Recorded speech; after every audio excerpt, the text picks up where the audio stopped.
Richard Epes was a prominent planter in Prince George County, Virginia, and a surgeon in the Confederate States Army during the American Civil War. Epes is notable for his having kept extensive journals about his plantation and life. The journals for 1849 and 1851 to 1896 are held by the Virginia Historical Society and have been invaluable to historians of the antebellum South. His Appomattox Manor was used as a base by Union General Ulysses S. Grant during his siege of Petersburg, Virginia.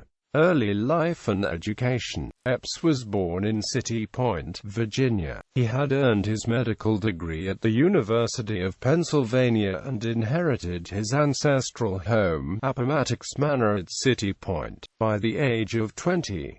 Marriage and family. After graduating from college and coming into his inheritance, he married a woman from Philadelphia, Pennsylvania. They started a family career. At the time of the Civil War, Epes owned nearly 130 slaves and 2,300 acres at City Point and Epes Island directly across the James River. He had given up his medical practice to manage his 3 plantations, devoted to wheat and other grains, and associated slaves. Epes favored preservation of the Union, provided that Southern rights in slave property could be protected.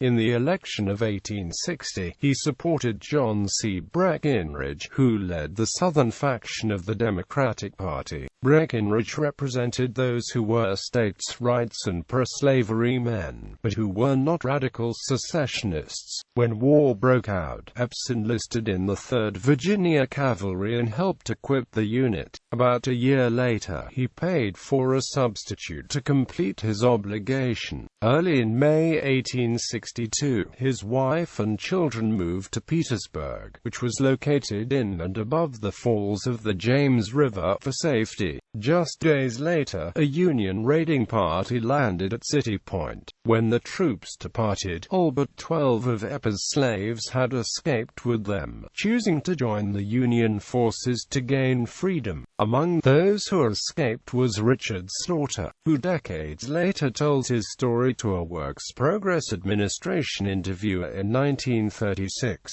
Most slaves were taken to Hampton, where they worked for the Union forces, and many began to learn to read and write. When given the chance, Slaughter and other men enlisted in the United States Colored Troops. Epes worked as a civilian contract sergeant for the Confederate Army in Petersburg for the duration of the war. In the middle of the siege, Epes got his family out of Petersburg and sent them to his wife's family in Philadelphia, Pennsylvania, to wait out the war.